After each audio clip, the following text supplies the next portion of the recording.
Sou insegura e tenho pouca experiência. Como que eu consigo praticar para ganhar confiança? Olha, eu vou dar 3 dicas aqui, e essa vai ser a resposta mais rápida que vai trazer para vocês aqui garantias. Primeira coisa que você precisa fazer, se você já tem um método, tem um passo a passo, tem tudo que você precisa, ou seja, você tem pouca experiência, mas teoria você já tem, é a hora de você começar a prática. Sem prática, você nunca vai ter experiência. Sabe uma das maiores contradições do mercado atual? É que você precisa de um estágio para ser contratado, mas ninguém te dá um estágio porque você não tem experiência. Sabe aquela sensação que você sai da escola, você se forma na faculdade para isso e de repente você fala, eu preciso de um estágio para ser contratado, mas ninguém me contrata no estágio porque eu não tenho experiência. E como que eu vou ganhar experiência se eu não ganho um estágio? Né? Então, aqui a gente mitiga isso de uma forma simples. E vocês vão seguir esses 3 conselhos que eu vou dar. Tem um método validado, um passo a passo. Então, eu vou estruturar esse passo a passo e vou replicar esse passo a passo. Primeiro comigo.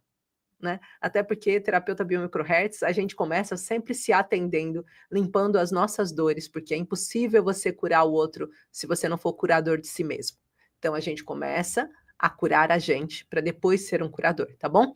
Então, muito importante. Faça o passo a passo consigo. Veja o que você descobriu. Se surpreenda com os resultados que você descobriu em você. Depois de você fazer o passo a passo consigo, procure alguém que você sinta à vontade para você fazer uma simulação de atendimento. Simule com seus amigos, simule com a sua família, veja isso na prática.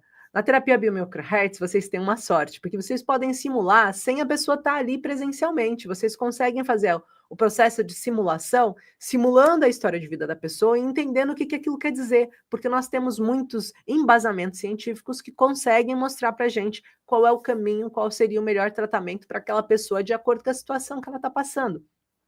Então, quando nós pegamos o mapeamento, por exemplo, a pessoa não está perto de mim. Então, a pessoa não está perto de mim, deixa eu mapear, deixa eu entender o que está acontecendo com essa pessoa, para depois eu poder ir para a prática com ela, tá? Então, simulação de atendimento vai ajudar muito. Olha, mas nada disso vai superar.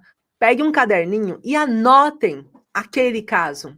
Façam para vocês um resumo do que aconteceu naquele último atendimento, porque aquilo vai trazer para vocês bagagem sobre o que vocês estão levando. Ó, meu caderninho aqui, ó, tá vendo? Tem sempre um caderninho, eu sempre anoto o que está acontecendo com aquele paciente, o porquê que aquele paciente está afetado, o que está trazendo para ele aquela situação, porque isso vai fazer com que vocês comecem a ficar cada vez mais seguros. Ah, já atendi uma pessoa como essa. Vocês, terapeuta biomicrohertz, tem todo o terceiro sábado do mês o estudo de caso.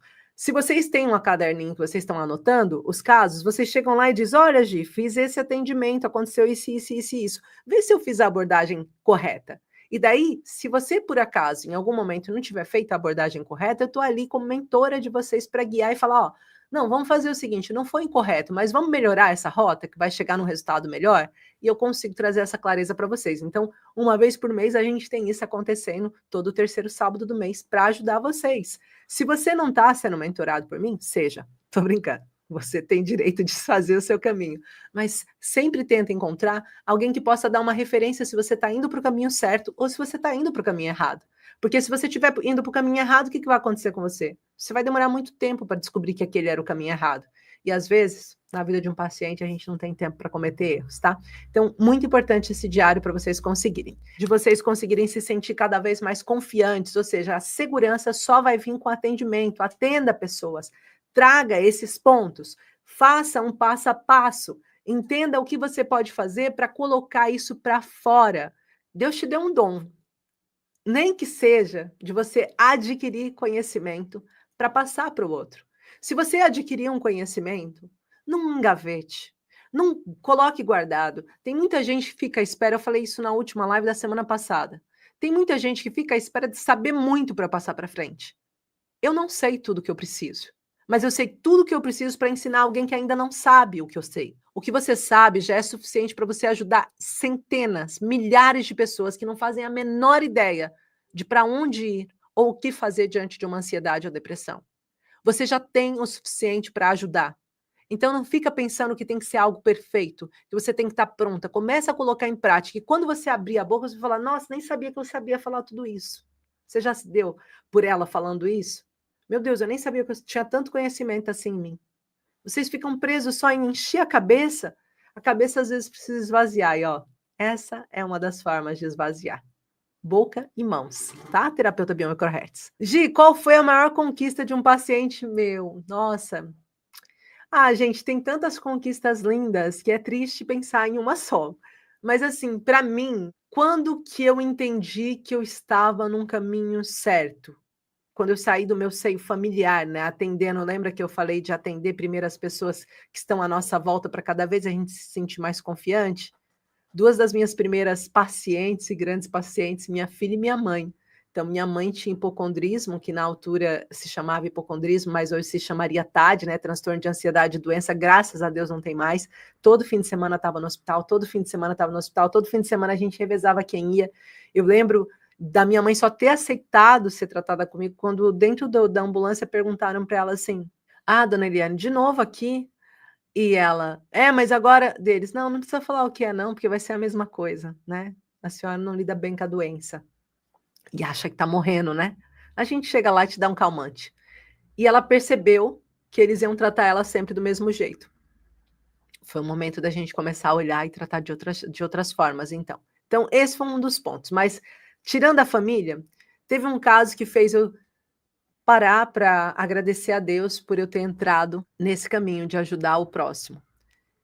E eu lembro de ter sido com uma pessoa específica que até hoje para mim é uma pessoa muito especial para mim, era uma pessoa que já estava e eu já falei disso diversas vezes, mas para mim é um dos casos mais fortes. Eu tive 2 casos fortes, da dona Carolina, linda, e o da Leninha. A Leninha, ela não saía do quarto, 2 anos. Ela não saía do quarto nem para se alimentar. Ela estava com uma depressão extremamente persistente, ela não tinha perspectiva de vida, ela não tinha nada que fizesse ela se sentir bem. Quando a gente foi iniciar o processo, a Mandine, ela era enfermeira, assim, a dona Carolina. Quando a gente foi iniciar o processo com ela simplesmente estava tão resistente que ela quis cancelar a consulta.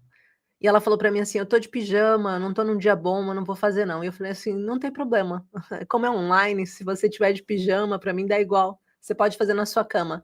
Ela fez deitada, cabeça meio coberta, só a cara de lado, assim, falando comigo. Eu fiz o primeiro atendimento com ela.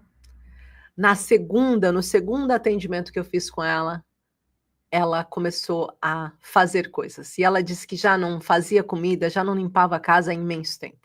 No segundo atendimento que eu tive com ela disse: "Gi, espera só um pouquinho que eu tô terminando de varrer a sala". E eu já entendi. Nossa, ela tá varrendo a sala, uma pessoa que nem saía do quarto. Ela tá voltando a viver. Então, esse foi um dos casos que até hoje ele me deixa muito feliz, porque ela ela trouxe uma luz, uma vida que a gente nem reconhecia, sabe. Estava totalmente apagada, em estado de sobrevivência. E até hoje ela é uma pessoa muito especial para mim, mas teve diversos. Eu tive um caso muito grave de uma pessoa que tinha passado por situações muito difíceis, também que o marido constantemente estava ameaçando a vida dela, que passou por um relacionamento de violência doméstica severo, onde ele cavou a própria campa dela, e ele fazia mal para ela, escondido dos filhos, e foi piorando sempre essa situação. E eu lembro de várias situações dela não querer sair de casa, de se enfiar cheia de comprimido, e ela falando isso tudo para mim que ela tinha vivido, e quando a gente vê, ela estava uma mulher novamente cheia de força, cheia de vida, indo para aqui, indo para ali, fazendo um monte de coisa, voltando a assumir a empresa e voltando a ser feliz. Então, existem vários casos. Existem casos simples de pessoas que tudo que queria era se sentir novamente valorizada e por isso a depressão fazia parte e de repente viu a família toda abraçando ela de uma forma que ela nunca tinha visto que eles estavam ali e abraçavam. Resultados é aquilo que a gente vai buscando todos os dias e graças a Deus eu tenho centenas de resultados assim favoráveis para contar e de histórias emocionantes para dizer. Ultimamente eu tenho ficado cada vez mais impactada com os terapeutas que entram dentro da formação e dentro do processo a gente fala muito sobre processo de cura e é um módulo inteiro falando de cura e de se curar e de se olhar. E a partir daquele momento a gente começou a ver a transformação também na vida dos terapeutas, imensas. Ainda semana passada a gente estava, não sei se ela está aqui, mas a gente estava na sala falando sobre, até foi a Tereza que mencionou, nossa, como ela está diferente, a Aninha, que ganhou um brilho enorme na cara, uma segurança, uma positividade. E quando ela entrou, ela estava no auge da sua depressão também. Agora é uma mulher totalmente diferente, ajudando vidas, transformando histórias. Então, casos de sucesso é mais do que um caso de sucesso para mim. É um caso de sucesso para uma família que voltou a sorrir em conjunto, que voltou a ficar feliz, que voltou a olhar aquela pessoa de uma forma tão especial. É sobre isso, tá bom?